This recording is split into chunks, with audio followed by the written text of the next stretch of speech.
उसी नदी में बहता हुआ चला जा रहा है। भरत जी ने एक जल में प्रवेश किया, हिरण के बच्चे को बचा कर ले आए, उसकी देख रेख करने लगे। धीरे धीरे उसके प्रति दया आगे बढ़ी तो ममता आगे बढ़ी तो आसक्ति, और आसक्ति इतनी प्रबल हो गई कि जितना भगवान का पूजा पाठ करते थे वो सब भूल गया। पहले भरत जी आके सब मार्ग बदल गए। ये हिरण का बच्चा बड़ा हुआ, एक दिन वन में भाग गया। ढूंढने लगे, ढूंढते ढूंढते स्थिति ऐसी हो गई, मरणासन्न हो गए, और उसी मृग का ध्यान करते करते प्राणों का परित्याग कर दिया। जब शास्त्र कहता है अंते यामति सा गति, मरते समय जिसको याद करोगे अगली बार उसी योनि में जन्म मिल जाएगा। बहुत अच्छा साधन है। कभी कभी लोगों को पश्चाताप होता है, अरे बेकार में पुरुष बन गए, स्त्री होते तो अच्छा रहता। तो पुरुषों को यदि स्त्री बनना है तो उपाय है, मरते समय किसी स्त्री का ध्यान कर लेना, अगली बार स्त्री बन जाओगे। स्त्रियों को लगे कि बड़ा बंधन रहता है, हम भी बढ़िया पुरुष होते तो आराम से जहां मन होता घूमते रहते। तो पछताइए मत, अभी भी उपाय है। मरते समय किसी पुरुष का याद कर लेना, अगली बार बन जाओगे। ये तो शास्त्रों का नियम है। अंते यामति सा गति, अंत समय में जैसी मति होगी वैसी गति मिलेगी। हाँ, यदि अंत समय में न्यूट्रल रहे, किसी को याद नहीं किया, तब फिर आपके कर्मों के अनुसार आपको गति मिलेगी। लेकिन यदि अंत समय में आपने कुछ याद कर लिया तो कर्म पीछे हो जाएंगे और ये पहले हो जाएगा। इसलिए सुखदेव जी कह रहे हैं अंते नारायण स्मृति, सावधान रहो। मरते समय स्त्री पुरुष या संसार का ध्यान छोड़ करके भगवान का स्मरण करना चाहिए। जो मरते समय या अपने जीवन में भगवान का स्मरण करेगा, जो भगवान का भजन करेगा, सोई परम पद पाएगा। उसी को वो परम पद की प्राप्ति होगी, उसी को ही श्रेष्ठ पद की प्राप्ति होगी। अन्यथा दूसरा कोई साधन नहीं है। भगवान की प्राप्ति करना है, भगवत तत्व में जाना है, उस श्रेष्ठ धाम को प्राप्त करना है, तो उपाय केवल भजन और दूसरा कोई उपाय नहीं। सोई परम पद पाएगा, सोई परम पद पाएगा, सोई परम पद पाएगा, सोई परम पद पाएगा, सोई परम पद पाएगा। जो भजे हरि को सदा, जो भजे हरि को सदा, जो भजे हरि को सदा, जो भजे हरि को सदा, सोई परम पद पाएगा,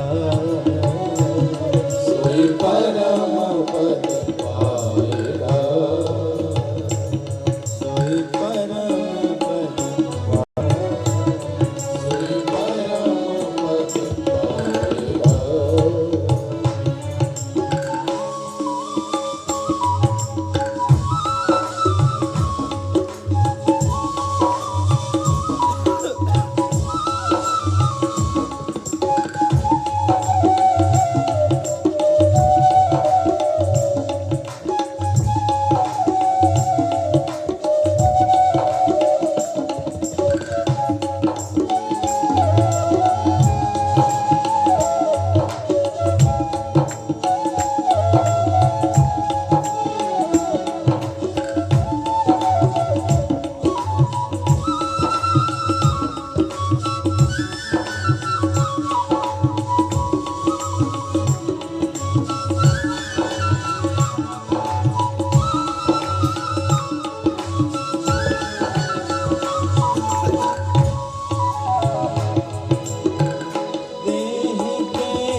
माला तिलक छाप नहीं इस काम में। प्रेम भक्ति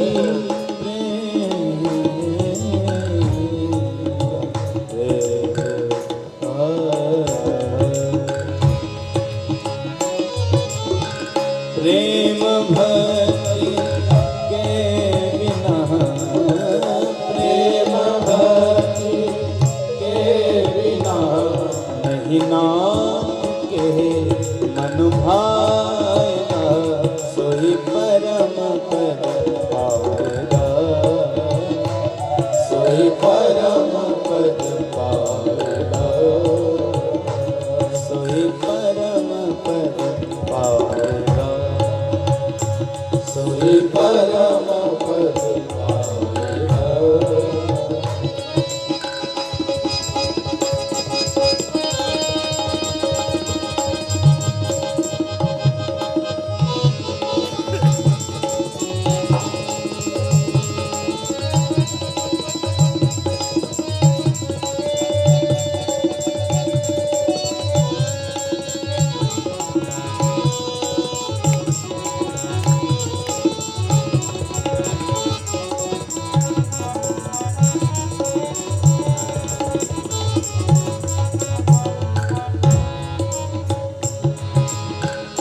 दिल के दर्पण को सफा कर, दूर कर अभिमान को, दिल के दर्पण को सफा कर, दूर कर अभिमान को। दिल के दर्पण को सफा कर, दूर कर अभिमान को, दिल के दर्पण को सफा कर, दूर कर अभिमान को। खाक को गुरु के चरण की, खाक को गुरु के चरण की, तो प्रभु मिल जाएगा, सोई परम पद पाएगा, सोई परम पद पाएगा। जो भजे हरि को सदा,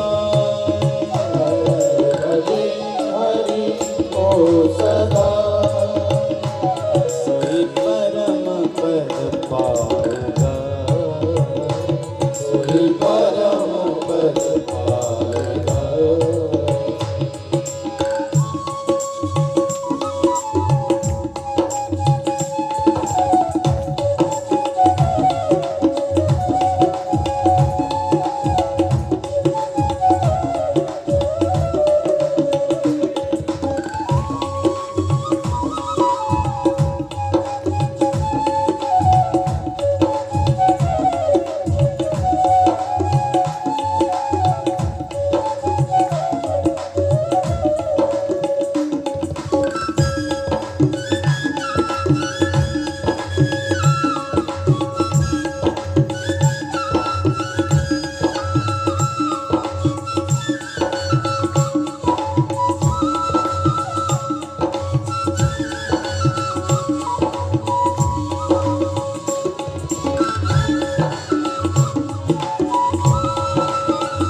श्री राधे। इतना भजन हो जाए, इतना अभ्यास बन जाए कि अंत समय में भगवान नारायण का स्मरण हो जाए।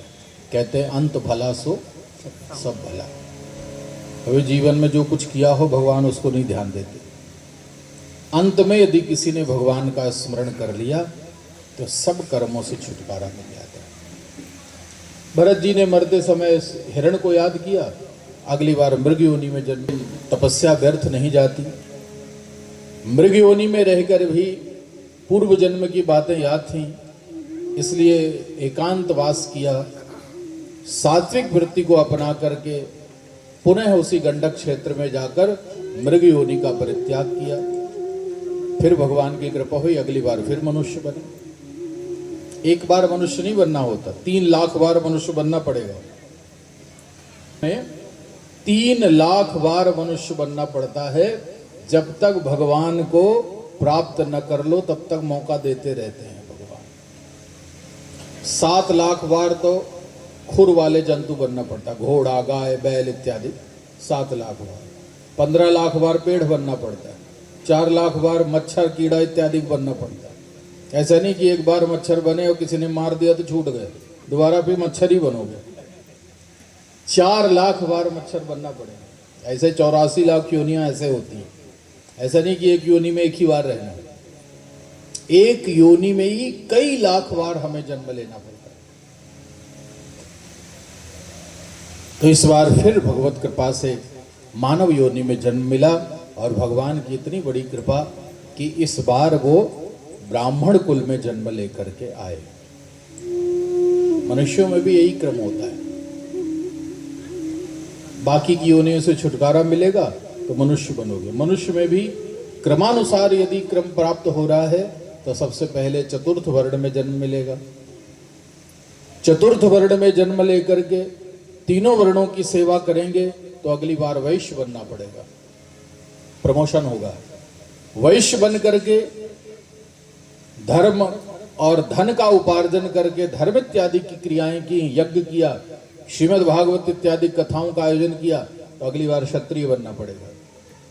क्षत्रिय बन करके क्षात्र धर्म का पालन करके पृथ्वी की रक्षा किया और धर्म इत्यादि का उपार्जन किया, तब अगली बार ब्राह्मण कुल में जन्म मिलेगा।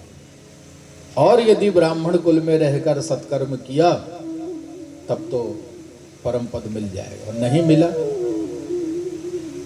तो बस लास्ट है। ब्राह्मण बन गए तो मान ले लास्ट है। अब इसमें यदि ठीक से रहे तो ठीक है, नहीं रहे तो फिर गिरोगे। अब फिर पहले नंबर से शुरू हो जाएगा, वही मच्छर, मक्खी, कीर, घोड़ा, हाथी बन करके फिर कभी जा करके 84 लाखवें बार में फिर मनुष्य और ब्राह्मण बन पाओगे। तो भगवान की कृपा है, ब्राह्मण कुल में जन्म मिला इस बार। इस बार अंगिरस गोत्रीय श्रेष्ठ ब्राह्मण परिवार में जन्म हुआ।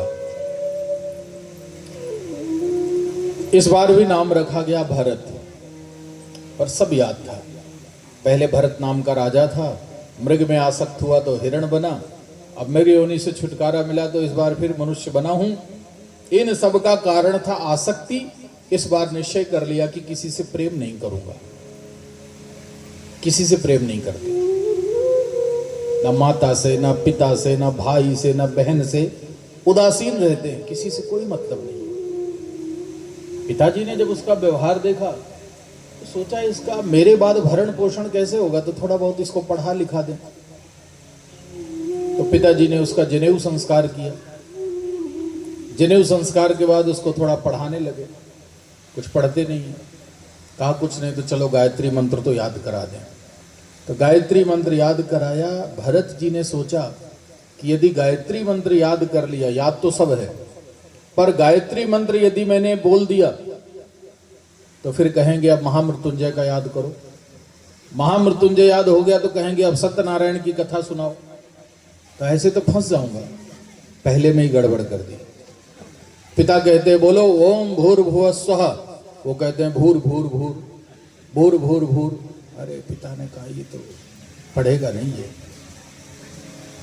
बहुत कोशिश करने के बाद पिता थक गए, माता पिता का प्राणांत हो गया। भाइयों ने सोचा हमारा भाई है, चलो 3-4 भाई हों तो एक भाई कमजोर भी हो तो उसकी देख रेख कर लेते हैं, चलो घर में रहने लगा वो। फिर भाइयों के साथ भोजन देती हैं उनकी भाभियाँ। तो एक दिन भोजन परोसा, 4 रोटी दे दी खाने के लिए। 4 रोटी चुपचाप खा ली, आगे नहीं मांगा, चुपचाप हाथ धो के चले। भाभियों ने सोचा लगता है कम दिया है। अगले दिन 6 रोटी दी, 6 रोटी खा लिया, कुछ नहीं बोले। भाभियों ने सोचा कुछ बोलता ही नहीं है, 6 भी कम है लगता है। अगले दिन 8 दी, 8 रोटी खा लिया। अरे अगले दिन गुस्से में आकर के 25 रोटियां रख दी, 25 रोटी खा लिए, ना मना किए ना और मांगे। थाली में चाहे 4 आ जाएं तो और मांगते नहीं, और 25 रख दिया तो मना नहीं करते। भाई और भाभियों ने सोचा कि ऐसे तो ये पूरे घर को विनाश कर देगा। घर से निकाल दिया। उनको कहा गया ये जड़ है, भरत तो थे ही, एक उपाधि मिल गई, ये जड़ भरत है, जड़ता की उपाधि। संसार का देखिए यही नियम है। जो संसार के प्रपंच में बहुत फंसा है उसको लोग कहते हैं बड़ा होशियार है, हमारा बेटा बड़ा होशियार है, फला का बेटा बड़ा होशियार है। उससे चाहे इतिहास पूछ लो, चाहे भूगोल पूछ लो, चाहे पॉलिटिक्स पूछ लो, सब जानता है। तो जो संसार का प्रपंच जानता है लोग उसको कहते हैं बड़ा होशियार है। और घर में कोई ऐसा हो जो भगवान की बहुत पूजा करे, सारा दिन नहाए, चंदन लगाए, माला जपे, तो लोग कहते हैं ये पागल है। भगवान से प्रेम करने वाले को लोग कह देते हैं पागल है, और संसार से प्रेम करने वाले को लोग कहते हैं बड़ा होशियार है ना। ऐसी संसार मीरा कितना प्रेम करती थी भगवान से, पर लोग कहते हैं पागल है। संसार का यही नियम है। उनको जड़ भरत की उपाधि मिल गई, विचरण करते रहते हैं। एक दिन सिंधु देश के राजा रहुगण पालकी पर बैठ करके कपिल देव जी के आश्रम में ज्ञान प्राप्त करने जा रहे थे। जड़ भरत से हो गई मुलाकात। जड़ भरत को भी अच्छा लगा। पहली बार जड़ भरत की किसी से बात करने की इच्छा हुई, रहुगण से। राजा है, अभिमानी तो है, लेकिन संतों का प्रेमी है। ये पालकी पे बैठ के जा रहा है, लेकिन जा रहा है संतों के पास, इसलिए बातचीत होने लगी। शरीर और आत्मा के विषय का संबंध उठा। रहुगण ने कहा कि यदि शरीर के अंदर आत्मा है तो मेरा मानना है कि जो शरीर को कष्ट होगा वो आत्मा को भी होगा। जैसे उदाहरण दिया,